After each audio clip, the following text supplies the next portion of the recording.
পুরো পৃথিবী জুড়ে চলছে তৃতীয় বিশ্বযুদ্ধ। আমাদের হাতে এসেছে এ বিশ্বযুদ্ধের গুরুত্বপূর্ণ সব আপডেট সংবাদের শিরোনাম। শুরুতেই থাকছে হামাসের অবস্থানকে পূর্ণ সমর্থনের বার্তা ইরানের প্রেসিডেন্টের। এবারে জানিয়ে দিব যুদ্ধে উত্তর কোরিয়ার ক্ষেপণাস্ত্র ব্যবস্থা মোতায়েন করছে রুশ বাহিনী। আরও থাকছে ইয়েমেন উপকূলে বিকট বিস্ফোরণ। সব শেষে জানিয়ে দিব ইরানে 56 জনের মৃত্যুদণ্ড কার্যকর, তাদের অধিকাংশ বিক্ষোভকারী। এতক্ষণ শুনছিলেন হাতে থাকা আপডেট সংবাদের শিরোনাম, এবারে বিস্তারিত। তবে তার আগে অনুরোধ রইল ভিডিওটিতে একটি লাইক এবং কমেন্ট করে জানিয়ে দিন ভিডিও সম্পর্কে আপনার মূল্যবান মতামত। আরও জানিয়ে দিন ভিডিওটি কোথা থেকে দেখছেন বা কোন জেলা থেকে দেখছেন। হামাসের অবস্থানকে পূর্ণ সমর্থনের বার্তা ইরানের প্রেসিডেন্টের। গাজা যুদ্ধবিরতি আলোচনায় হামাসের যে কোনো সিদ্ধান্ত তেহরান মেনে নেবে বলে ঘোষণা দিয়েছেন ইরানের প্রেসিডেন্ট মাসুদ পেজেশকিয়ান। আল জাজিরার এক প্রতিবেদনে এই তথ্য নিশ্চিত করা হয়েছে।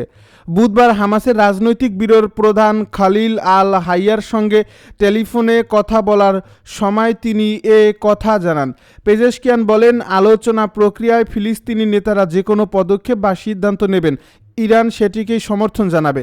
গত সপ্তাহে যুক্তরাষ্ট্রের প্রেসিডেন্ট ডোনাল্ড ট্রাম্প দাবি করেছিলেন মিশর, কাতার ও তুরস্কের মধ্যস্থতায় চলা আলোচনার পর হামাস নিরস্ত্র হতে রাজি হয়েছে। তবে হামাসের অবস্থান হলো ইসরায়েলি বাহিনী গাজা থেকে সম্পূর্ণ সরে না যাওয়া পর্যন্ত তারা অস্ত্র ত্যাগ করবে না। অন্যদিকে ইসরায়েল বলছে হামাস পুরোপুরি নিরস্ত্র না হলে তারা গাজা থেকে সেনা প্রত্যাহার করবে না।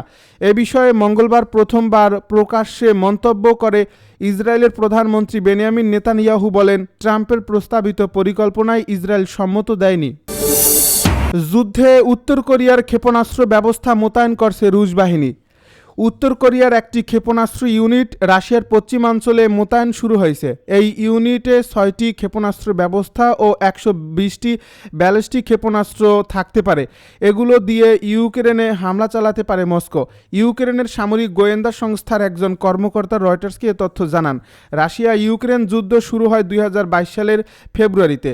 2023 সালের শেষের দিক থেকে এ যুদ্ধে উত্তর কোরিয়ার তৈরি ব্যালিস্টিক ক্ষেপণাস্ত্র ব্যবহার করছে রাশিয়া। তবে এবার যদি উত্তর কোরিয়ার ক্ষেপণাস্ত্র ইউনিট সরাসরি রাশিয়া মোতায়েন হয়, তাহলে তা মস্কো ও পিয়ংইয়ংয়ের সামরিক সম্পর্ক আরও বৃদ্ধি করবে। ইউক্রেনের প্রধান গোয়েন্দা অধিদপ্তরের কর্মকর্তা আন্দ্রি চেরনিয়াক বলেন, প্রায় 90 সদস্যের এই ক্ষেপণাস্ত্র ইউনিটকে রাশিয়ার পশ্চিমাঞ্চলের ভোরোনেজ অঞ্চলে মোতায়েন করার পরিকল্পনা রয়েছে। উত্তর কোরিয়া এরই মধ্যে 40টি KN-23 ও KN-24 ক্ষেপণাস্ত্র রাশিয়া পাঠিয়েছে। এই ইউনিটের 120টি ব্যালিস্টিক ক্ষেপণাস্ত্র ও 6টি উৎক্ষেপণ থাকতে পারে।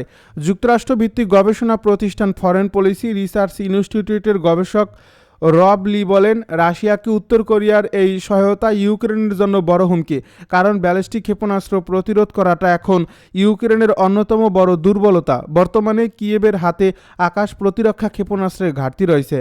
ইউক্রেনে আকাশ প্রতিরক্ষা ক্ষেপণাস্ত্রের এ সংকটের মধ্যে গতকাল বুধবার কিয়েভ ও আশপাশের এলাকায় হামলা চালিয়েছে রুশ বাহিনী। ইউক্রেনের সামরিক কর্মকর্তা জানান, এ হামলায় অন্তত 17 জন নিহত হয়েছেন। এমন পরিস্থিতিতে মিত্রদের আকাশ প্রতিরক্ষা ক্ষেপণাস্ত্র ইউক্রেনে পাঠানোর আহ্বান জানিয়েছেন ইউক্রেনের প্রেসিডেন্ট ভলোদিমির জেলেনস্কি। ইয়েমেন উপকূলে বিকট বিস্ফোরণ। ইয়েমেন উপকূলের কাছে একটি জাহাজের অদূরে বিকট বিস্ফোরণের ঘটনা ঘটেছে বলে জানিয়েছে যুক্তরাজ্যের ইউকে মেরিটাইম ট্রেড অপারেশন। এই সংস্থাটির তথ্যমতে ঘটনাটি ইয়েমেনের বন্দরনগরী এডেন থেকে প্রায় 95 নটিক্যাল মাইল দক্ষিণ পূর্বে ঘটছে। এ বিস্ফোরণের শব্দ জাহাজ থেকে স্পষ্টভাবে শোনা গেছে। তবে এই ঘটনায় জাহাজটির সব নাবিক নিরাপদে রয়েছেন এবং তাদের সবাইকে শনাক্ত করা হয়েছে বলে নিশ্চিত করেছে ইউকেএমটিও।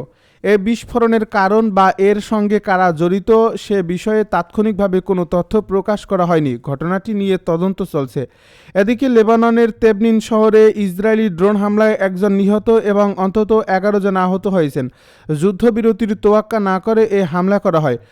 বুধবার লেবাননের রাষ্ট্রীয় বার্তা সংস্থা এএনএ জানায়, বিনতে জবেইল জেলার তেবনিন শহরের কবরস্থানে অবস্থিত একটি নামাজের কক্ষের ছাদে ড্রোন হামলা চালানো হলে একজন নিহত হন এবং আরও 11 জন আহত হন। এনএনএ আরও জানায়, একই এলাকায় আরেকটি ইসরায়েলি ড্রোন হামলায় আশপাশের বনাঞ্চলে আগুন ছড়িয়ে পড়ে এবং একটি বিস্ফোরণের ঘটনাও ঘটে। ইরানে 56 জনের মৃত্যুদণ্ড কার্যকর, তাদের অধিকাংশই বিক্ষোভকারী। জাতিসংঘের মানবাধিকার বিষয়কের প্রধান ভলকার তুর্ক জানিয়েছিলেন, চলতি বছরের জানুয়ারি থেকে এখন পর্যন্ত ইরানে জাতীয় নিরাপত্তা সংক্রান্ত অভিযোগে অন্তত 56 জনের মৃত্যুদণ্ড কার্যকর করা হয়েছে। এদের মধ্যে 27 জন জানুয়ারির সরকার বিরোধী বিক্ষোভের সঙ্গে সম্পৃক্ত ছিলেন। খবর আল জাজিরার। বুধবার এক বিবৃতিতে তুর্ক বলেন, মার্চ মাসের পর থেকে ইরানের মৃত্যুদণ্ডের রায় এবং তা কার্যকরের সংখ্যা বেড়ে যাওয়ায় তিনি গভীরভাবে উদ্বিগ্ন। তিনি বলেন, জনগণের মধ্যে ভয় সৃষ্টি এবং ভিন্নমত দমনে মৃত্যুদণ্ডকে একটি হাতিয়ার হিসাবে ব্যবহার করা হচ্ছে। জাতিসংঘের তথ্য অনুযায়ী বর্তমানে জাতীয় নিরাপত্তা সংক্রান্ত অভিযোগে আরও 100 জনের বেশি ব্যক্তি মৃত্যুদণ্ডের ঝুঁকিতে রয়েছেন। এদিকে গত সপ্তাহে মানবাধিকার সংস্থা অ্যামনেস্টি ইন্টারন্যাশনাল জানায়, জানুয়ারির বিক্ষোভের সঙ্গে সংশ্লিষ্ট 26 জনকে ইচ্ছাকৃতভাবে মৃত্যুদণ্ড কার্যকর করা হয়েছে। এছাড়া রাজনৈতিক উদ্দেশ্য প্রণোদিত অভিযোগে আরও 26 জনকে মৃত্যুদণ্ড দেওয়া হয়েছে বলেও দাবি করেছে সংস্থাটি।